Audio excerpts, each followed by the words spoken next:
Welcome back. Blockchain lending company Figure Technology making a blockbuster debut last week on the NASDAQ. Take a look. The stock surged better than 40% on day one with a valuation above $7 billion. This IPO raised nearly $800 million right out of the gate, with investors betting on the company's rapid growth and profits. It's part of a recent wave of crypto IPOs driving lots of optimism on Wall Street. Joining me right now is the co-founder and executive chairman of Figure, Mike Cagney, with me. Mike, congratulations to you on that stellar debut. Wow. How are you feeling this morning? I feel like we've got a lot of work ahead of us. Tell me about the business model. Where do you see the work and the growth ahead? Sure. So what we're doing is using blockchain to change how capital markets work. And blockchain has this incredible power that it allows you to create native digital assets where I know for certain the ownership, the composition, the history of that asset. And that changes how we can transact with that asset, how marketplaces work, how we can lend against that asset, how we can perfect collateral. And if you think about the application to financial markets, our financial markets are trust-based markets, and blockchain really displaces trust with truth. A common example, when we trade stock, there's 7 parties that sit in between a buyer and seller, and blockchain can distill that down to just buyer and seller. When we swipe a debit card, there's 5 parties in between that transaction. Blockchain can bring that down to 2. And the companies that you're disintermediating represent trillions of dollars of market capitalization. So it's an enormous opportunity. It sure is, and you've argued that the most powerful use cases of blockchain are the ones that touch the real economy. Tell us specifically how Figure touches the real economy, Mike. Sure. So we started as an online lender, started originating loans on blockchain back in 2018, and we were able to use the blockchain not just to improve the customer experience in terms of the speed at which we could underwrite a loan and provide capital, but also the cost of the loan, what we've been able to do on the capital market side. We have over 170 third parties now, including 10 of the top 20 mortgage companies that use our technology to originate loans. They're all blockchain loans. They're all getting the benefit of this ecosystem, which ultimately translates to lower loan rates for the customer. Now, the market seems to be getting bigger. I mean, you generated, what, $339 million in net revenue in 2024 with top-line growth of north of 60%. Give me the opportunity for the market here as it seems to be getting bigger. Yeah, I've often said that just as there's a Magnificent 7 in Web 2.0, we're going to get the same thing in Web 3.0. The opportunity set is so enormous. You're talking about a wholesale displacement of how almost everything works. I think blockchain technology on its own is going to be responsible for more reallocation of market capitalization than any technology has before this time and probably ever again. So in terms of the market that is available to you right now, the potential market, what would that look like? One of the big ones that we're going after is first lien mortgage. So we're now competing directly with Fannie Mae and Freddie Mac, using blockchain technology as an advantage. And for certainly loans under $500,000, we're winning in that competition right now.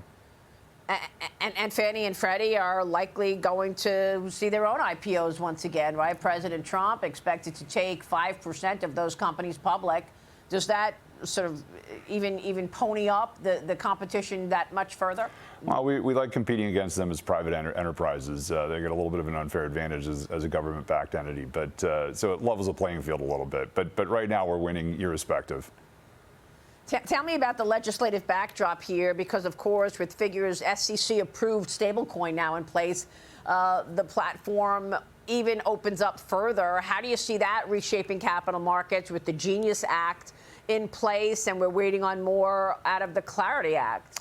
Yeah, look, I think with Genius Act, it has a very interesting second-order effect, and that's the migration of bank deposits. So the Treasury is talking about trillions of dollars flowing into stablecoin, and that's great for Treasuries. I think there's only about $6.5 trillion of Treasury bills out there. So the amount of money that's flowing in is a huge opportunity on that front.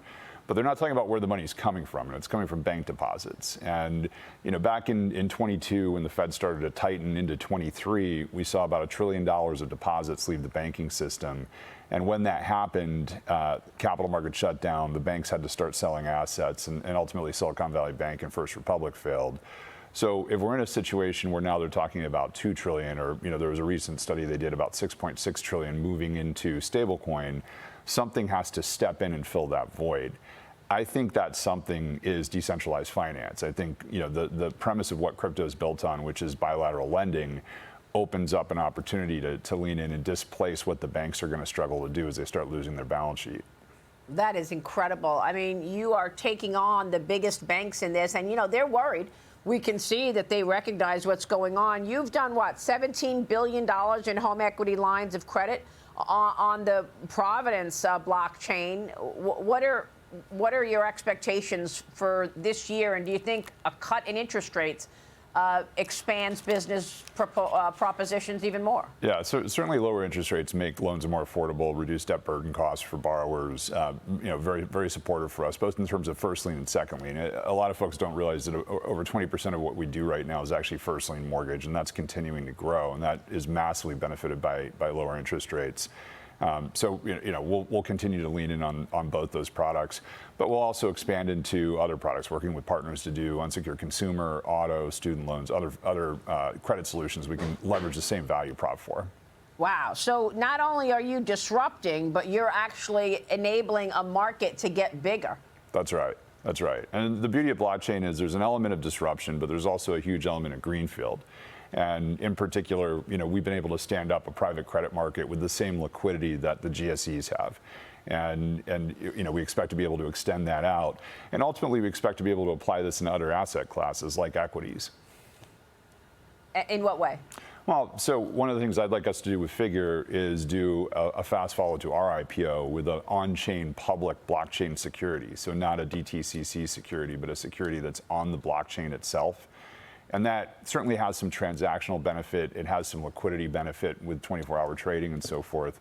But the most important aspect of that is it would allow holders to custody that security directly and control their own stock loan.